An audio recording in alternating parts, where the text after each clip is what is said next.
I'm Pamela Wilson, the Care Navigator. My company supports family caregivers and those seeking care or support when health, memory, physical, or organizational ability changes. We provide support in 5 beneficial categories. 1, unexpected situations.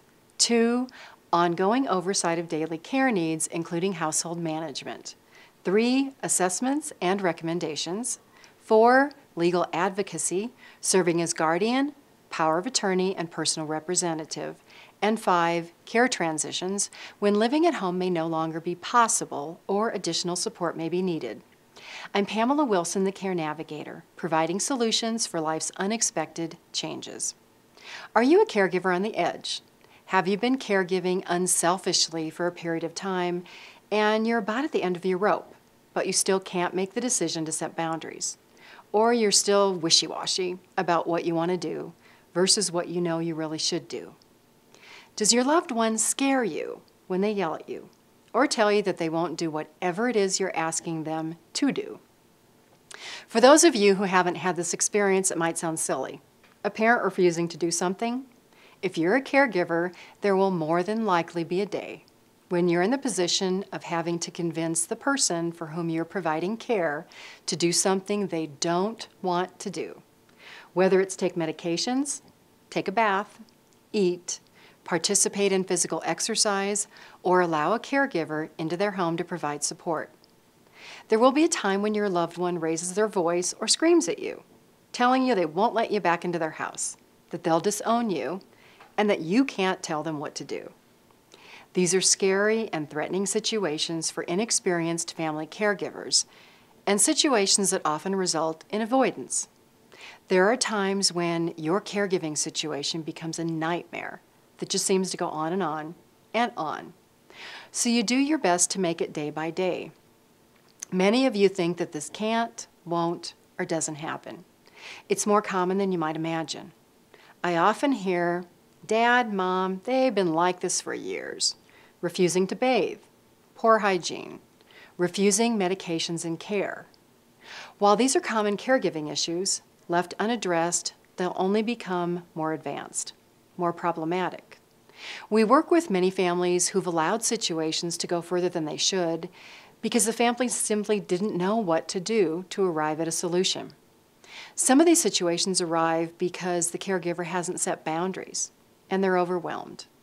The caregiver can't say no because they're afraid of the reaction of an angry parent or a loved one. The caregiver is at the mercy of the mood of the person for whom they're providing care. In these situations, the caregiver is clearly at a disadvantage, and they know it. Yet, they can't remove themselves from the situation or do anything to change it because they don't know what to do. And they're fearful that if they leave or refuse care, then what will happen? Conflict in caregiving situations is normal. Trying to sway another person to your point of view is challenging. Negotiating or navigating caregiving situations is a lot like playing a game of chess.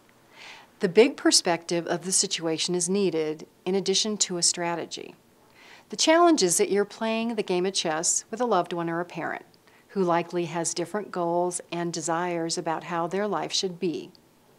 In order to be a successful caregiving relationship, there has to be mutual agreement rather than what sometimes happens: manipulation, lies, instilling fears, or making threats. It's these situations in which individuals feel powerless and emotionally drained.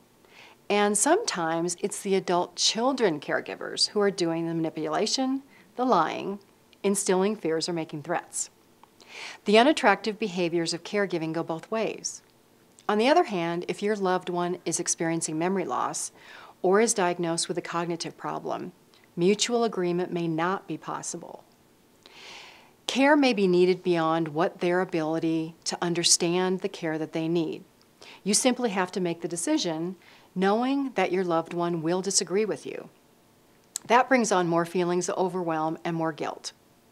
If you're in a situation that's gone on longer than is beneficial, if you're in a situation where you simply don't know what to do, or a situation where you've been trying and you realize that you're just not making any progress, what's the solution? The solution is an assessment and recommendations. What does that mean?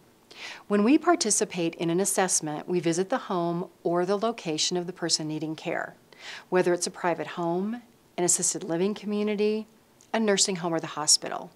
We gather information from family caregivers or the person needing care about concerns. We ask for written permission to look at medical history and medication lists. We talk to medical or care staff to find out their concerns and issues. We investigate community and other service options, and then we provide a written report listing recommendations, options, and costs. Here are responses to some frequently asked questions about how and why we're qualified to perform assessments. We don't work for insurance companies. We don't work for the government, state, or county. We don't work for Medicare or Medicaid. We don't represent physicians, nurses, hospitals, care communities, or home care agencies. We're independent advocates purposely not members of any health profession. This allows us to look at the entire picture of care without having a tendency to protect or defend an involved profession or service provider. We're not nurses. We don't need to be. Our years of experience have taught us the right questions to ask, and if we're in doubt, who to ask. We're advocates, investigators, and questioners who work with everyone involved in the care of a client to obtain background information, professional opinions, and recommendations. We then combine this information with our internal assessment process. We ask what may seem to be obvious questions but aren't. We ask what's possible versus what others tell us are minimum standards of care when they say, this is what we're required to do and no more. We know because of our experience what is possible versus what providers tell us can't or won't be done. We see families and individuals misled by the system because they don't know any better, don't know what questions to ask. We see families who become upset with providers because families don't understand the underlying issues that providers don't want to take the time to explain because more questions would be asked that they don't want to or can't answer. We don't believe that there are no solutions. We believe there's a solution to every situation. There are only providers who don't want to take the extra step or make a greater effort than what's minimally required. On the other hand, there are providers who go the extra mile right along with us. We've developed relationships with these providers and know who to turn to for specialized situations. These providers know that if there is a difficult situation, we'll see it through with the client and with the family. We don't give up because situations are difficult or complicated or we've run into a few dead ends.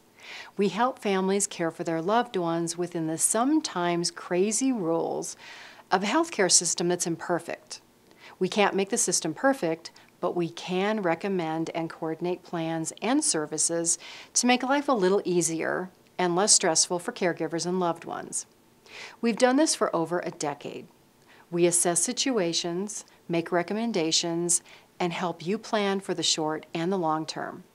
We'll even implement the recommendations we make so that you can enjoy focusing on the relationship with your loved one rather than all the work involved in caring for your loved one. I'm Pamela Wilson, the Care Navigator. I've been a professional caregiver for more than a decade. My personal story is on the bio page of this website, along with the recommendations from individuals and families we've helped. If you're interested in learning more, what's your next step? It's easy.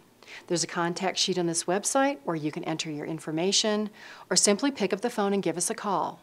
I'm Pamela Wilson, the Care Navigator, providing solutions for life's unexpected changes.